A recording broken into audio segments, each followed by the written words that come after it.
Welcome to Mission Oriented, a VeteranCrowd podcast that showcases veteran talent from both the private and public sectors. Their impact is everywhere. We are here to uncover it. Here's your host, Bob Louthan.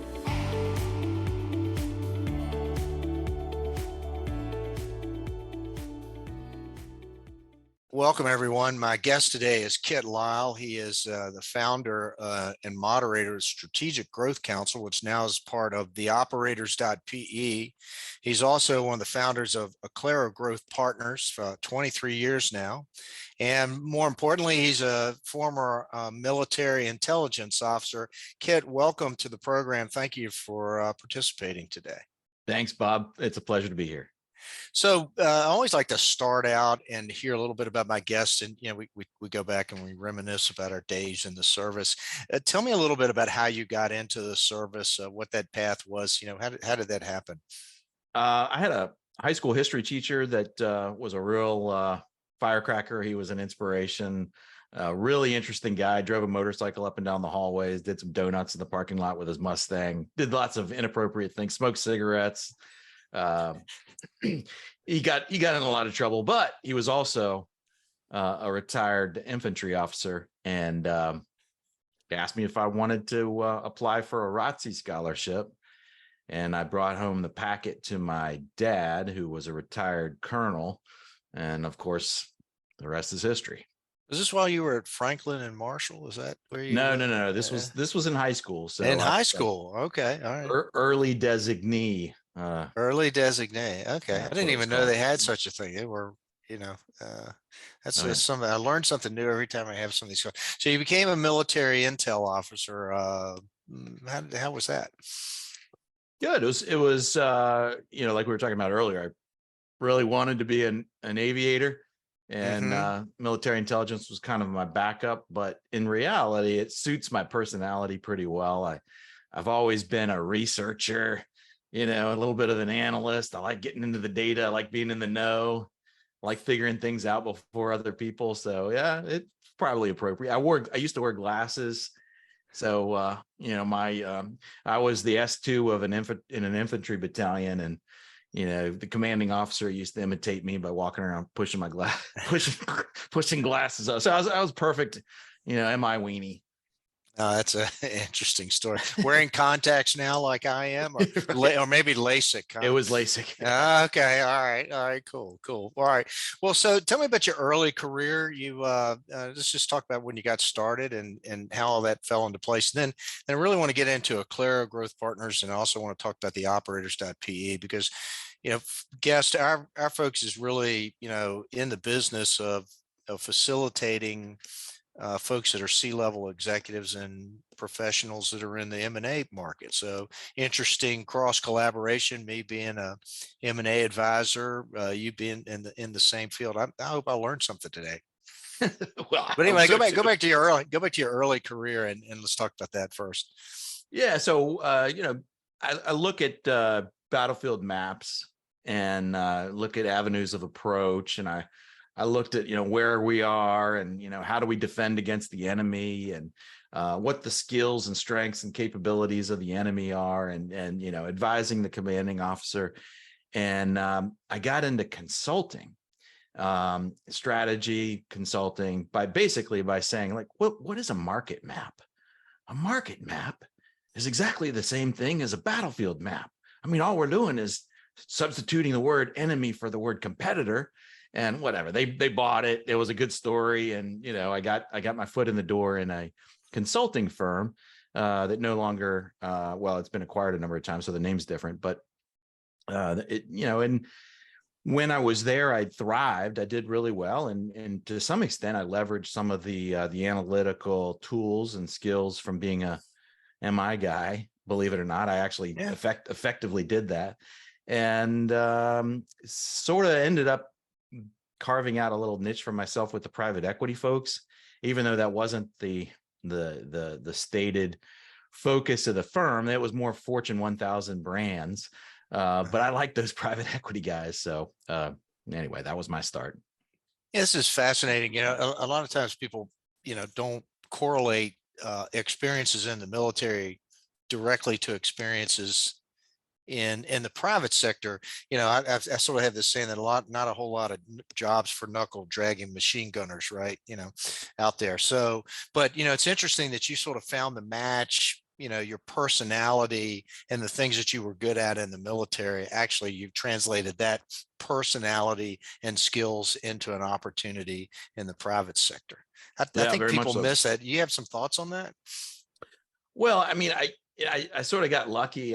Sort of, I don't know. It just I landed in the right place. I was able to leverage some of those skills and capabilities and structures and ways of thinking about things in an environment where it truly made sense to do that. So I'm not sure. I'm not sure if that was entirely by design, but it Right. worked. It worked out, and I was delighted to tell my dad and my uncle, for example, both of whom were colonels. That I was leveraging what I'd learned, some of the skills at least that I learned in the military. I think you get a lot of disciplines. It's just perseverance and discipline, hard work. Some of those things I think, are kind of universal, but Yeah, I'll add something to that, Bob.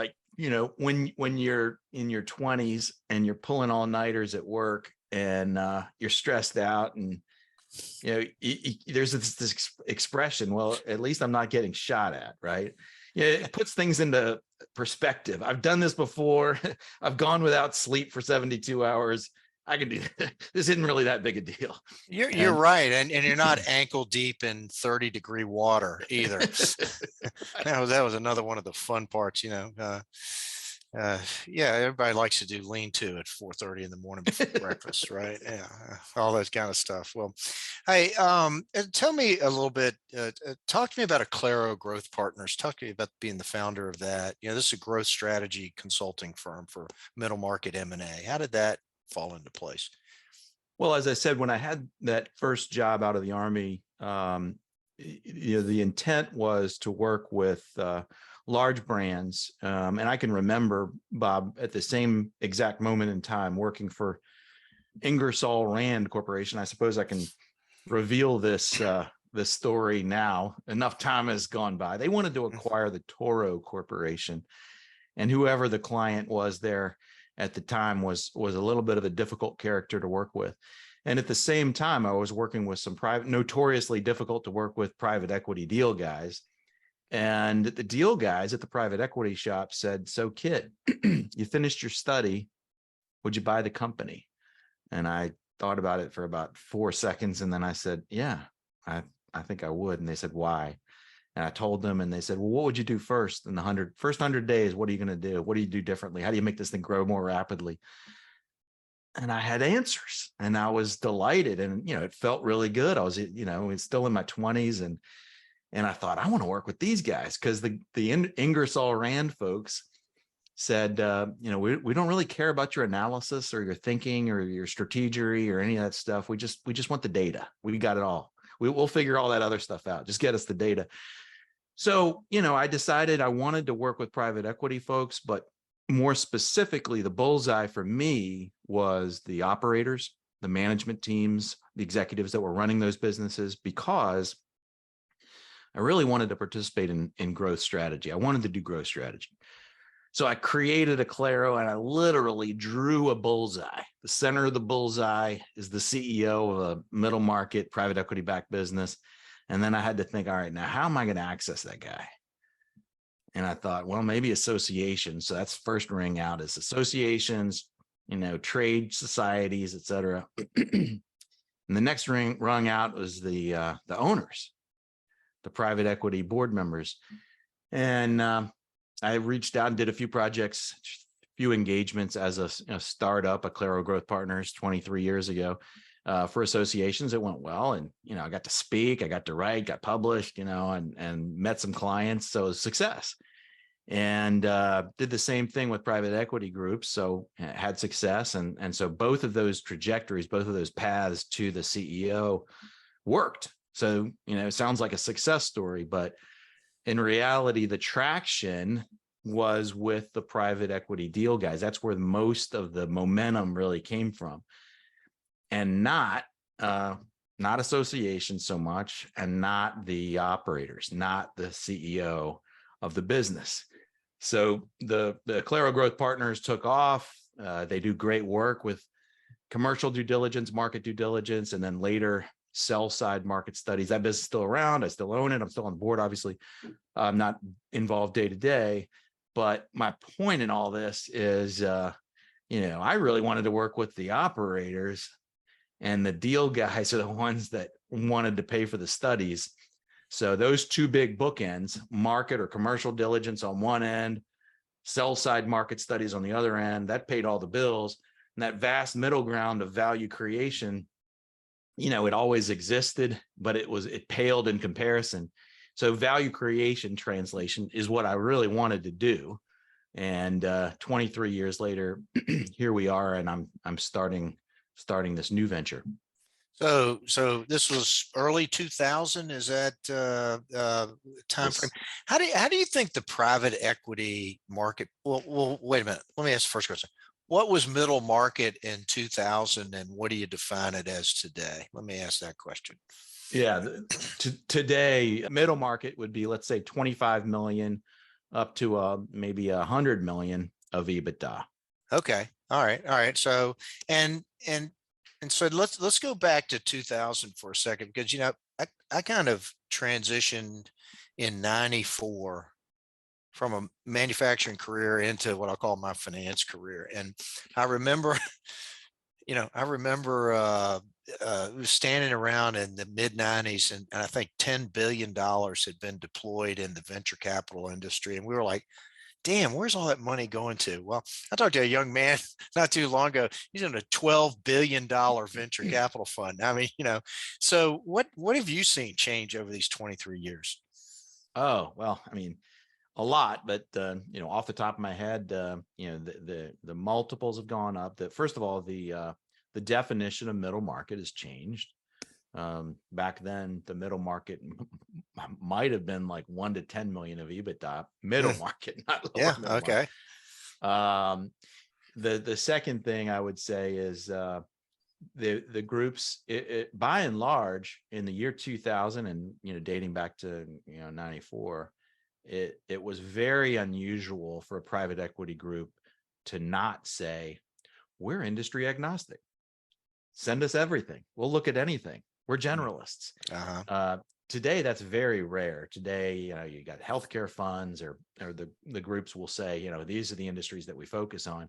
And they are fairly well defined, and they know their spaces fairly well. So that's a big change. The role of the operating partner is developed. So they've got sort of an in-house coach or advisor that sort of works with management in a particular either discipline or role, or it could be helping that business transitions for go to market strategy, content, various areas of specialization. Third, they're not finance guys anymore. It used to be. That's a bit of an overgeneralization, overstatement. They're not financial engineering. Used to be the private equity was all about financial engineering, and it's not that anymore. That's sort of a commodity.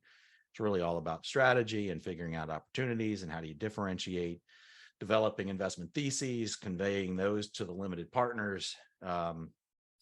So then, the last thing just off the top of my head that I'll say is the value creation timelines, and this is all driven by valuations and the need to deploy capital and the need to exit quickly, and the demands of having that dry powder, huge amounts of dry powder.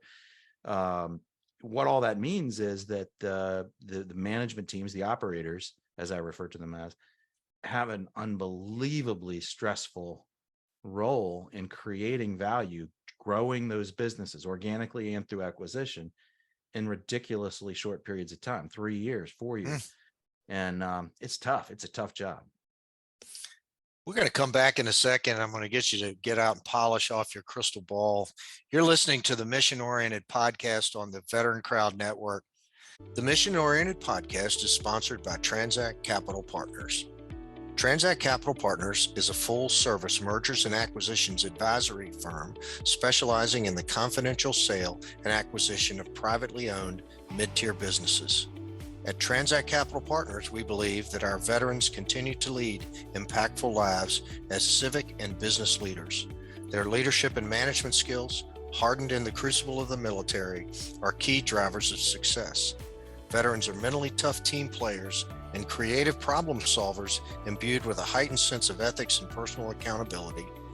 Transact Capital Partners is committed to supporting veteran business owners throughout the life of their companies, building professional relationships and networks, advising on capital formation, mergers, and acquisitions. Contact the veterans on our team, Matt Kane, Ross Harris, and Bob Louthen at transactcapital.com.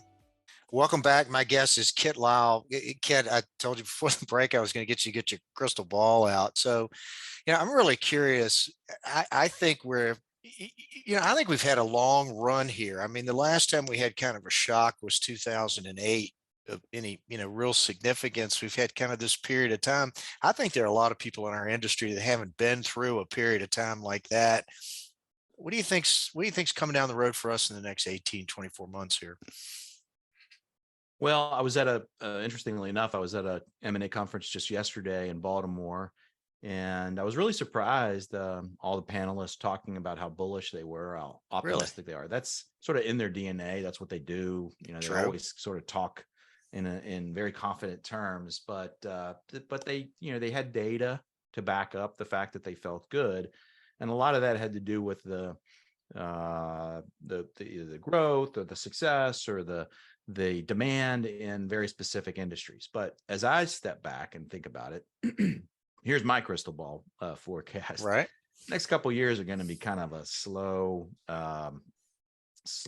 steady, kind of stay the course, cautious. Nothing's going to go south like it did in 2008, but I don't think we're going to see sudden growth in the world of M&A in the next couple of years. Now, that said, let's define baby boomer. Baby boomers, by definition, were born anywhere from about 1940 to 1965. Is that right? 64, yeah, something like that. I'm a boomer. All right, so I'm a late boomer. Yeah. Well, let's just, for simplicity of math, let's take a 1960, somebody born in 1960 would be what, 63? 62 going on 63, but who's counting? Because that's when I was born. So anyway. Okay. Yeah. That's so me. going on 63. So the point of all this is you still have this blue wave of aging baby boomers reaching either retirement age or the age at which they recognize their children are not going to take over their business, or they really need some sort of a plan. They might plan to work forever, but they probably should have some sort of either an exit or a way to diversify their net wealth. And so they start thinking about options. And so private equity is a fantastic option for them to consider if the business is large enough. And so my point is that there's still a massive wave of aging baby boomers that are still going through that period of, all right, I got to do something. So I think we're going to see a lot of sellers. It's still coming. Number one. Number two, this pause that we're seeing last year, this year, next year or two, it doesn't mean that the number of business owners who plan to sell is going to change. All of that is inevitable. So all we're doing with this slight pause that we're in right now, given the state of the economy, is delaying. And so 2025 might be an unbelievably busy year. 26, very, huge amount of an M&A because of the backlog of sellers who today, if they want to sell, either they know better or they go to their broker or banker and say, well, I want the valuation that you offered me in 2020 or 2019. And it's like, it's a different world. Well, that's just the cost of the capital stack is eating into that, right? Exactly. That's correct. So anyway, long-winded way of saying over the next decade, I'd say the M&A market is going to be extremely robust. We haven't even talked about dry powder. So the total amount of equity investment that is sort of on the sidelines waiting to be deployed from investors who have a lot of money and putting some portion of that money into high risk classes like private equity, that money is larger than ever, number one, in the trillions. And number two, it has to be returned within a certain period of time if it's not deployed. So there's every incentive in the world to get out there and spend that money. So, my forecast is next couple of years, slow and steady. 2025 might be an exciting year.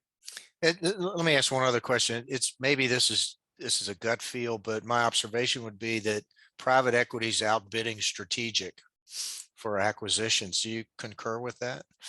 I do. They have to. A strategic acquirer, when they're paying, they're usually paying in a very rational sense of what is the ROI on this investment? Do we buy? Do we build? Do we wait? And so forth. And private equity doesn't necessarily have the luxury. It's like, we've got this cash. Our limited partner investors have given us this cash. If we don't use it, we have to return it. Your point we don't get paid for returning it either. We get paid for using it. So yeah. Yep. So there's a little bit of irrationality involved in private equity M&A decision making. But now let me just finish the thought. The reason that operators, these C-level executives who are running portfolio companies of private equity, the reason they have such a difficult job is it all starts with bidding up. So if you've already paid 10 times or, in 2019, 12 times plus earnings on day one, you're off to the races. You got to create that much more value over a short period of time. So anyway, and they're very good at it. So strategic acquirers are not as adept at creating value in a short period of time, doing add-on acquisitions in a short period of time. And so it's sort of a different model. So you're right. Strategic buyers typically do not pay as much. Okay, so let's talk a little bit about the active private equity group in terms of the way they manage their portfolio companies. I mean, what are the things you've seen change over the 23 years? With the way that private equity groups interact with their portfolio companies, and is it arm's length or is it more hands-on? Yeah, there's a lot of aspects of private equity that avail themselves of vast generalizations, but this question isn't one of them. In other words, there is no stereotypical quintessential private equity group from the standpoint of how do they work with, interact with, communicate with the portfolio. One way of answering your question is to say the rise of the operating partner is a substantial change that has enabled private equity deal guys, finance guys, people with a finance mindset to get more involved in the day-to-day decision-making and have a legitimate, rational reason for doing that. In other words, the operating partners are in many cases, former C-level executives from one or two leagues up. So if it's a middle market fund, they're coming from the tier one world. If it's a lower middle market fund, then maybe that operating partner is coming from middle market and up. Anyway, that operating partner, he's there to, as I said earlier, coach, counsel, advise, suggest, may not be on the board, but it enables the private equity group to play a much more activist role in strategic and even tactical decisions. So that's one. And then, I would say the mindset 20 years ago of most private equity groups was sort of, we're financial engineers. If management can't or doesn't figure it out, then we'll just fire them and bring in a management team that can be successful. And that's not really the case anymore, but there still is a tremendous continuum from extremely active and involved groups and that are maybe overstepping their bounds to groups that are just, that's what we hire management for. They'll figure it out. And if they don't, we've got other folks that can do that. I'm not sure if that answered your question. No, that's fantastic stuff. So I want to shift our focus for a second now and talk about the Operators.pe. And so, you have the Strategic Growth Council is, I guess, is a subsidiary of this group, and you say it facilitates peer advisory councils for C-level executives and professionals in middle market M&As. Can you tell me more about that? Elaborate. And I'm really interested in this because it's like a masterminds group, maybe. Right, Yeah, exactly. yeah. Yeah. So I'll tell you where it all started. As I mentioned, I really wanted to work with the operators when I was running Acclaro Growth Partners. So 4 years ago, I hired a CEO and a COO, and they're doing a great job. And that freed me up to do what I want. So I always had this itch to scratch in terms of working with, being involved in, growth strategy. And I started testing a kind of a basic hypothesis in September. And the hypothesis was that I literally just went into LinkedIn, found a few private equity backed executives, reached out to them one at a time, didn't know them from Adam. They didn't know me. But I basically said that the term private equity culture shock, does that resonate? And to some people it did, to some people it didn't. And I'll elaborate for our audience here. If you've been asked to join a private equity group as an operator, as a C-level executive, you're coming there because you were recruited from a Fortune 100 business. Okay. Pick your favorite big company. You were recruited from that big company to come join let's call it a middle market business. And you land and you realize, well, wait a second, management team is not as sophisticated and polished as where I just came from. They don't have the systems in place. They don't have the software. They don't have the processes that I expected. Oh my goodness, what have I gotten myself into? What have I committed to? I said I was going to grow this business and they don't have any of the tools that I need. That's PE culture shock. But also, if you were the, let's say, chief operating officer of a small business that was family run, you were reporting to the founder, you woke up one day, business has been sold, you're suddenly reporting to a private equity board of directors. There's a good chance you don't even understand the vernacular of what they're saying, let alone value creation, timelines, and the capital structure, the governance. It's a whole different world.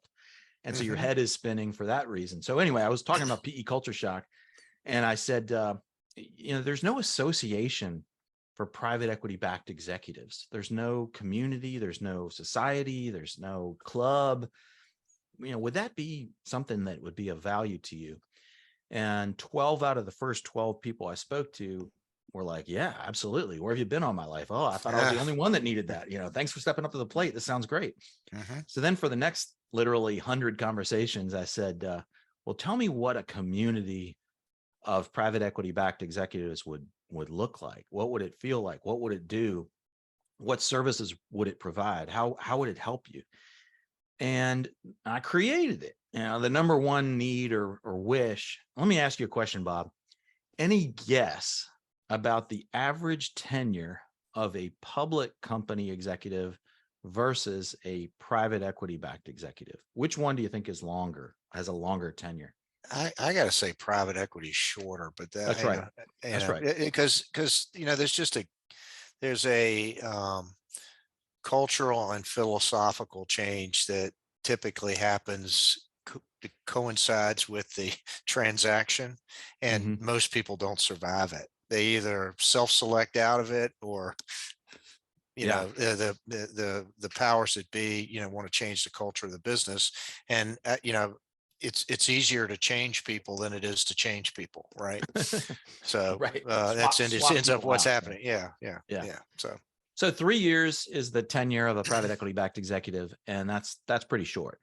So if you're savvy enough and experienced enough to know that, then literally the day you get your job as a CEO or COO or whatever, PE backed, then you are already thinking about, okay, what's the next fund? What's the next portfolio company? What's my next role? You start to network, and that networking process is not easy for a lot of reasons. So the number one request was career support, more specifically, help me network with private equity groups that I wouldn't otherwise have a chance to meet with. And I said, that sounds easy. I can make that happen. Well, it wasn't exactly easy, but we made it happen. We did a few test runs back in January and February. We're now, we launched for real. We're doing this every Friday. So the value propositions, there's 3 of them. The first one is we have events, virtual and in person, to enable these private equity backed executives to get together and meet with one another and find collaborative resources to help them, mentors maybe, or advisors maybe, or just friends that they can bounce ideas off of. And also separately to meet private equity groups for the purposes of career development. So we do that every. Just a quick note here. I'm glad we're kind of coming out of COVID and we can actually have events like that face to face again.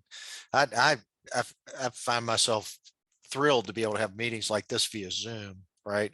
Very efficient, but Yeah. you can't have the kind of environment in a group setting on Zoom that we need to have, like you're talking about with the events.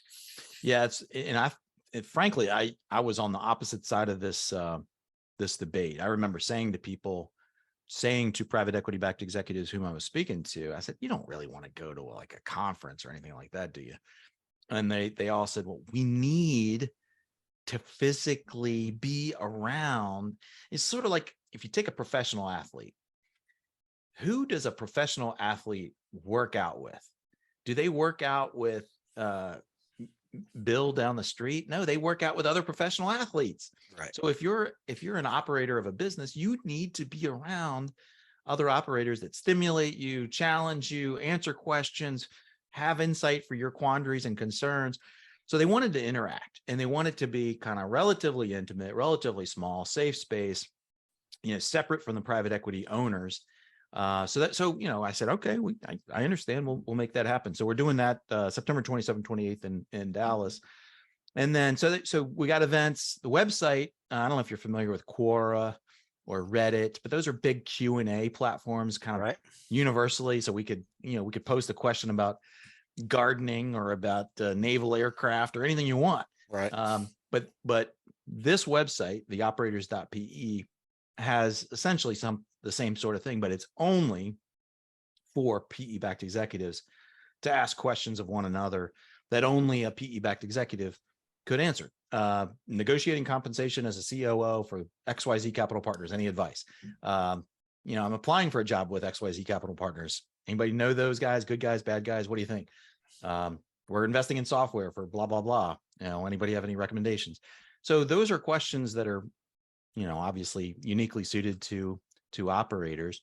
And then the third piece of the puzzle, so we talked about events, we talked about this Q&A platform on the website. The third piece of the puzzle is what you mentioned earlier, Strategic Growth Council, which, and I don't know if the audience is familiar with peer advisory councils, but you join a professional peer council for a variety of reasons. You might join it because you want to learn, you want to receive, you want to understand best practices. And it's a passive relationship, right? You join to listen. You might join because you want to network. And that's the purpose, is for maybe personal networking, career networking, whatever. There's outlets for that. This group exists specifically to solve strategic growth dilemmas. So I'll say one more thing, Bob, and then I'll pause for a minute. If your factory is on fire, you have a peer advisory council for that. It's so urgent and it's so important that your board of directors is the right resource for that challenge, for that problem. But if it's 1, 2, 3 levels below that, and it's sitting there weighing on your shoulders, adding up over time, more and more of these quandaries, questions, concerns, challenges, opportunities, ideas that you have, what they're looking for is a home, meaning they're looking for a solution and a way of vetting, a way of bouncing them off of each other, collaborating. And people just don't have that resource. People don't have mentors. People don't have a secondary, what's the right way of putting it, an alternative advisory board. So anyway, that's what we're solving for, is enabling people to get together and in a very formal, disciplined, dedicated manner, a group of people becomes vulnerable, shares, says, I don't have all the answers, I need help. Or it just shows up and says, I don't have a case this month myself, but I am here specifically to help my peer, my friend, solve his or her dilemma. And I'm going to listen first, then I'm going to ask questions, and then I'm going to provide my input. And that is a very structured approach. You've sold me. You've sold me. Kid, I got an observation. You're an entrepreneur. I mean, you recognize the problem. You went and researched it. You said, well, damn it, let's put a business around it. Yeah. You're a little bit of, have you ever thought of yourself as a serial entrepreneur in that respect? Yeah. I thought, I was talking to a gentleman, not on a call, I guess a couple of days ago, and he sort of described, he described, it was a funny story. Bob, neighbor across the street was screaming. So he's a young kid, comes running over to help. She said, there's a snake and there's a lot of snakes in the backyard. I need you to get that snake. And so he got the snake and disposed of it and solved that problem. And she said, I'm always seeing snakes and they terrify me. Can I just pay you every week to come over and look for snakes and get rid of them? And he said, sure. And then he started knocking on doors. I thought, well, that's pretty cool. That's pretty entrepreneurial. I did the same sort of thing, but more landscaping and lawn and garden. And by the way, it is funny. I mean, I'm obviously dating myself, but you were born a few years before me, so I feel free. A lot of entrepreneurs were paper carriers, had paper routes. Yeah. So I did that as well. So anyway. Yeah, well, good. Well, how do people get in touch with you? How do people follow obviously the TheOperators.pe, www.TheOperators.pe, and Acclaro Growth Partners? Yeah. So anybody who needs strategic growth consulting, whether it's commercial diligence or sell-side market studies, M&A market studies, please do reach out to AcclaroPartners.com. That's the website, Acclaro Partners without the word growth. For me, I've got an unusual name, Kit, K-I-T, Lyle, L-I-S-L-E. There's not too many men with the first name Kit, but it's short for Christopher.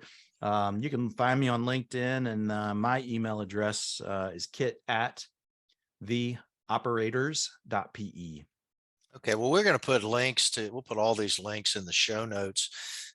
Kit, thank you so much for appearing on the program. I really do appreciate the insightful stuff and gosh, just, stuff I want to talk about. I want to be able to invite you back sometime as we get some other opportunities to chat, maybe when we've got some ongoing events. When is the event again? September? Well, every Friday we have a virtual event, but September 27th and 28th is when we're doing it's going to be called the Interpeg Summit.